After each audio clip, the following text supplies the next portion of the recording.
살인 말씀 아버지 하나님 이 시간에 성막 6번째 시간을 다루고자 합니다. 우리한테 말씀에 쓰게 하시고 말씀 가운데 쓰게 하시고 바쁜 일상생활 가운데서도 하나님 위대하신 하나님의 전능하신 하나님의 사랑하심을 우리가 포기하지 않고 잊지 않는 삶 살 수 있도록 역사해 주시옵소서. 우리 너무 연약합니다. 성령님 우리를 붙들어 주시옵소서. 역사해 주시옵소서. 우리 주 예수 그리스도로 기도드립니다. 아멘. 오늘은 성막 6번째 시간 인간의 본성은 타고나는가? 인간의 본성은 타고나는가? 라는 제목으로 오늘 성막 6번째 시간을 가지려고 합니다. 먼저 성막의 구조, 여러분 이거 늘 되새기십시오. 성막의 구조. 자, 성막은 펜을 내가 하나 잡을게요. 출입문이 동쪽이 하나밖에 없어요. 여기가 동쪽입니다. 동쪽. 이렇게 제 방향 표시죠. 4자. 여기가 동쪽이죠. 서쪽. 그 다음에 여기가 북쪽, 여기가 남쪽. 이렇게 동서남북 이렇게 되네요. 동서남북 이렇게 되는데, 자, 동쪽으로 들어가면 제일 먼저 보이는 게 뭡니까? 번제단이죠. 번제단은 조각목, 아카시아 나무인데 아카시아 나무를 합판처럼 잘 이렇게 다듬고 연결해서 단단하게 만들어서 거기에 노스를 입힙니다. 그래서 번제단에서 불을 피워야 되기 때문에 나무만 있으면 타겠죠. 근데 노스를 입혔기 때문에 타지 않아요. 그리고 또 노스로 이제 짐승이 타면 재가 떨어지기 때문에 이제 그 재가 떨어지도록 하는 그런 거물망도 있고, 그 다음 이동할 때 쓰는 짝대기 2개 노스로 만들었습니다. 이름 있습니다. 자, 번제단 바로 통과하면 뭐가 있느냐? 물두멍이 있어요. 물두멍은 손을 씻는 곳입니다. 물대야입니다. 물대야. 또 물대야를 지나면 이제 성소로 들어갑니다. 성소는 등잔대와 그리고 떡상이 있습니다. 그리고 또 정면에는 분향당이 있습니다. 분향단을 통과해서 들어가면 여기가 지성소예요. 지성소. 지성소 언약궤가 있죠. 또 언약궤의 두꺼운 시언자라에서 하나님께서 통치하시는 자리, 시언자가 있습니다. 자, 이렇게 해서 성막의 구조 맞죠? 울타리도 이렇게 쳐져 있습니다. 울타리도 쳐져 있고 있어요. 울타리, 출입문, 번제단, 물두멍, 등잔대, 그리고 이제 금등대라고 하기도 하고 등잔대, 이제 잔에 이제 기름을 넣어서 이렇게 불을 붙일까 하는데, 자, 금등대, 등잔대 똑같습니다. 떡상, 분향단은 향을 피우는 거죠, 말 그대로. 그리고 또 어떤 지성소 안에는 언약궤가 있다. 자, 그다음 보겠습니다. 자, 우리 성막 6번째 시간인데, 자, 맨 처음 시간에는 뭐냐면 시대가 변해도 변하지 않는 절대 진리와 윤리가 있다는 것입니다. 이 성막을 통해서 우리는 그것을 계속해서 파헤칩니다. 좀 어려운 주제입니다. 어려운 주제. 시대가 변하면 윤리도 변하고 진리도 변한다. 이것이 요즘 사람들이 생각하는 거죠. 그래서 기독교는 더 이상 우리 시대의 기준이 아니다. 그렇게 얘기합니다. 이미 자기들이 세상의 사회학과 인문학이나 법철학 이런 것들이 앞서갔다는 거예요. 기독교의 진리, 성경적 진리를 넘어섰다. 그리고 지금 우리가 아주 중요하게 여기는 것들도 나중에는 중요하지 않다. 하지만 변하는 윤리가 있고 변하는 진리가 있다면 절대윤리, 절대 진리가 있다. 절대윤리, 절대 진리가 있다. 이것이 바로 우리의 주장입니다. 자, 두 번째 시간에는 하나님께서는 성막의 설계도를 직접 만드신 것처럼 인간 사회의 윤리와 도덕도 직접 만드셨다, 설계하셨다는 것입니다. 하나님이 성막의 설계도를 모세에 주셨죠. 그대로 만든 거예요. 결국 우리 인간 사회의 절대 윤리는 하나님이 주셨다는 것입니다. 세 번째 시간에는 왜 절대 어려움이 있다는 생각이 비난받아야 하는지에 대한 의문을 제기했습니다. 의문을 제기했어요. 그래서 어떤 이런 울타리를 통해서, 왜 울타리는 명확하죠. 기준이 명확하죠. 그래서 왜 절대 어려움이 있다는 생각이 비난받아야 하느냐. 명확한 기준이 왜 비난받아야 하느냐. 또 네 번째 시간에는 어떤 성막문을 통해서, 성막문은 하나밖에 없어요. 하나. 통과하려면 하나의 문밖에 없어요. 바로 여기 동쪽에 있는 이 성막문 하나밖에 없어요. 그러면 모든 것이 다 이게 들어올 수 있게 하지 않았다는 거죠. 그래서 모든 것을 허용하는 하여 기준이나 한계가 없는 윤리가 과연 윤리적일까? 이런 의문을 제기했습니다. 다섯 번째로 번제단을 다루었는데 어떤 윤리적 기준이 너무 이기적이지 않냐? 왜 동물을 죽여야 되냐? 동물학대에 대한 논란. 하나님이 전능하시다면 왜 뭔가를 잡아야 되느냐? 왜 인간이 뭔가를 해야 되느냐? 그래 하나님이 딱 보시고 너 앞으로 용서해줄게 앞으로 잘해. 그렇게 하면 되지 않느냐? 그거죠. 하지만 하나님은 우리를 로봇처럼 만드시지 않았다는 거예요. 그래서 우리가 뭔가 하나님께 드릴 때 하나님 역사하신다. 그 드리는 것도 결국 하나님 주신 거기 때문에 모든 것이 하나님의 은혜였다. 이제 6번째 물두멍입니다. 물두멍. 물두멍을 통해서 오늘은 인간의 본성에 대해서 다루고자 합니다. 자, 물두멍은 물대야입니다. 이게 이제 물을 기르러 왔죠. 그래서 물을 담아서 이제 제상들이 등잔대 기름이 떨어지면 기름도 보충해야 되죠.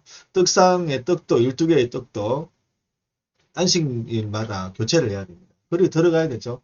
버랑단의 향도 이제 떨어지면 채워야 되고 또 불씨가 약해지면 또 더 좀 적당하게 탈 수 있도록 또 살려야 되겠죠. 그런 일들을 하기 위해서 제사장들이 들어갈 때 아무나 못 들어가요. 제사장들만 들어갑니다. 들어갈 수 있어요. 들어갈 때 손을 씻고 들어가게 하셨다는 것입니다. 자, 그 다음에 물두멍에 어떻게 만들었느냐. 출애굽기 30장 18절 너는 물두멍을 노수로 만들고 그 받침도 노수로 만들어 씻게 하되 그것을 해막과 제단 사이에 두고 그 속에 물을 담으라. 출애굽기 38장 8절 그가 노수로 물두멍을 만들고 그 받침도 노수로 하였으니 곧 해막문에서 수송되는 여인들의 그걸로 만들었다. 출애굽기 40장 11절 너는 또 물두멍과 그 받침에 발라 거룩하게 하고 물두멍의 재료는 노십니다. 노. 근데 치수가 나오잖아요.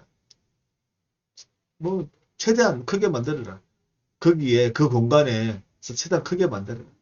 그렇게 얘기하는 거죠. 그래서 번제단과 그 성소 사이에 둬라. 그리고 또 이 노수 누가 바쳤느냐? 해막에 수송되는 여인들이 바쳤다고 합니다. 해막에서 수송되는 여인들은 누구냐?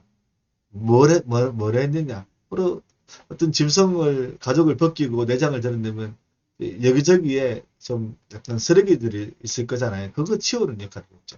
또 그릇을 닦고 해야 되니까 칼도 닦고 씻고 해야 되니까 그런 일들을 했다는 것입니다. 또 절기 때는 춤을 추고 노래를 부르는 여인들이 있었다고 합니다. 그리고 거룩한 기름을 발라서 물두분과 그 받침을 거룩하게 해요. 그래서 거룩한 곳에 내가 접촉했을 때 나도 거룩해진다는 거거든요. 그러니까 예수님을 내가 영접했을 때 내가 거룩해집니다. 성령께서 내 안에 충만할 때 내가 거룩해지는 것입니다. 자, 다음 보겠습니다. 자, 인간의 본성에 관한 몇 가지 이론을 좀 보겠습니다. 갑자기 물두멍 나오다가 인간의 본성 나오는데 번제단과 물두멍은 철저하게 인간의 본성과 관련되어 있어요. 번제단과 물두멍은 자, 그걸 이제 차차 이제 알게 될 것입니다. 자, 빈섭한 이론, 고상한 야반인 이론, 기계 속의 이론, 유전 이론 이렇게 되어 있어요. 빈섭한 이론은 뭐냐면 인간은 태어날 때 빈섭한 칠판이지 칠판. 그러면 빈 종이 텅 빈 상태로 태어나서 환경과 문화와 여러 가지 영향을 받으면 그제서야 이제 본성이 채워진다. 어떤 나만의 개성이 만들어진다. 그게 바로 빈섭한 이론입니다. 태어날 때 본성은 없다. 환경으로 채워진다. 그 다음 고상한 야만은 이론은 뭐냐면 인간은 본성이 있긴 한데 착하고 폭력적이지 않다. 인간은 뭐 태어날 때 본성 가지고 태어난다. 그런 거는 여기서 다루지 않아요. 고상한 야만은 이론은. 않고 인간은 환경이든 뭐 태어날 때든 인간의 본성은 착하다는 거예요. 일종의 성선설입니다. 또 기계 속의 이론은 뭐냐면 인간의 몸은 육체적이고 물질적이다. 근데 기계 속에 유령이 있으면 전혀 분리되어 있잖아요. 아주 좀 약간 좀 뭐랄까 상상하면 좀 무서운 상상도 되는데 그러니까 분리되어 있어요. 정신은 깨끗하고 맑은데 이제 하여튼 이원론적으로 이제 몸과 육체가 이제 몸과 영혼이 분리되어 있다. 이게 바로 기계 속의 이론입니다. 인간의 육신은 타락했고 육체적이다. 하지만 정신은 아주 온전하다. 그래서 어떤 인간의 본성을 다룰 때 이 두 가지거든요. 그래서 인간은 타락할 수 있지만 또 고상한 것도 있다. 뭐 이렇게 본다는 거죠. 이율론적인 거. 유전 이론은 뭐냐면 인간은 태어날 때 유전적인 영향으로 어느 정도의 본성을 갖고 태어난다는 거죠. 그래서 그러니까 아버지 엄마하고 아이가 닮았잖아요. 정 닮을 게 없으면 발가락이 닮았네. 그런 소설도 있듯이 뭐 그 소설을 여러 가지 추측을 낳기도 하지만 아직 뭐라도 닮았어요. 뭐라도 닮았어요. 유전적으로 닮죠. 성격도 어떤 아이가 여러 명 있으면 각 아이마다 성격이 다르잖아요. 같은 환경에서 태어나지. 물론 뭐 부모가 그 아이가 태어날 때 가정 환경, 성격적인 부분 이 변화가 있으니까 그런 바뀌기도 하겠지만 근데 너무 다 다르잖아요. 그래서 유전적인 영향으로 어느 정도 본성을 태어나 겨우 고유의 개성을 갖는다는 것입니다. 하지만 유전 이론은 모든 것이 유전되지 않는다. 각자의 개성이 태어날 때부터 존재하지만 이 개성 또한 환경의 영향으로 변화된다. 어느 정도 변화될 수 있다. 이 네 가지 중에 유전 이론이 좀 성경과 좀 연결됩니다. 물론 각 이제 이론들이 뭐 조그만 거라도 연결되죠. 하지만 그나마 가장 좀 이렇게 성경과 이론이 좀 많이 연결되는 것이 바로 유전 이론이죠.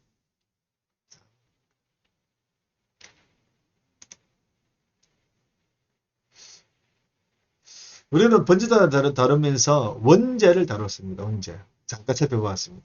여러분 원죄가 있다고 생각하십니까? 없다고 생각하십니까? 원죄는 태어날 때부터 인간은 죄인으로 태어났다. 그래서 인간의 모든 것은 바로 죄를 짓는 데 집중되어 있다. 그게 바로 원죄론이죠. 원죄론. 그래서 아담의 타락으로 아담이 죄인이 되었듯이 아담의 후손 모두가 아담의 죄가 유전되어서 본성적으로 죄인이라는 것입니다. 그럼 아담의 죄는 인자죄처럼 보이죠.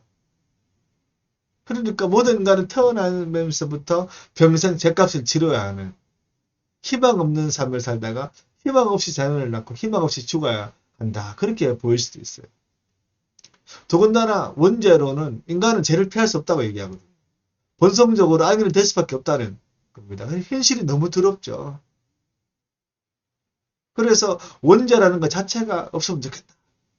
그런 이제 소망도 가지게 됩니다. 그런데 그런다고 여러분 원죄가 없어지겠습니까?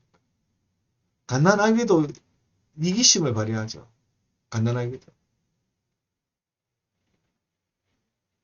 물론 그 아기가 이제 이기심을 지나칠 수도 있지만 배고프면 양보하지 않아요. 장난감을 양보하지 않죠.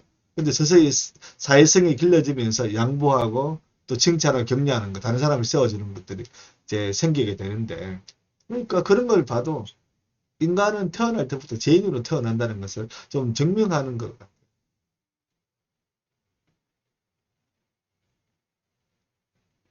자, 여러분. 하지만 원죄가 유전죄와 동일한 의미는 아닙니다. 생리적으로 유전되는 차원이 아니라 인간 자체가 하나님 앞에서 죄인이라는 거예요. 원죄는. 단지 내가 제가 좀 유전되었구나. 그 정도 차원에는 그래서 나는 조금 재성을 가지고 있구나. 그 정도의 차원이 아니라 하나님 앞에서 철저하게 인간은 죄인이다. 완벽한 죄인이다. 조금 죄인이 아니다. 완벽한 죄인이다. 바로 그것을 얘기하는 것이 바로 원죄입니다. 자, 그럼 자범죄는 뭘까? 자범죄는 스스로 짓는 죄를 뜻하죠. 원죄가 죄의 뿌리라면 자범죄는 죄의 열매입니다. 뿌리가 죄인이 열매도 죄인 거죠.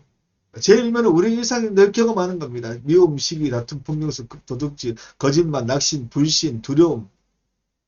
두려움도 불신에서 나오고 믿음 없는 것에서 나오거든요. 죄죠, 죄. 그래, 우리 모든 것이 다 죄입니다. 자범죄 역시 아담으로 인해 인간이 본성적으로 갖게 된 것입니다.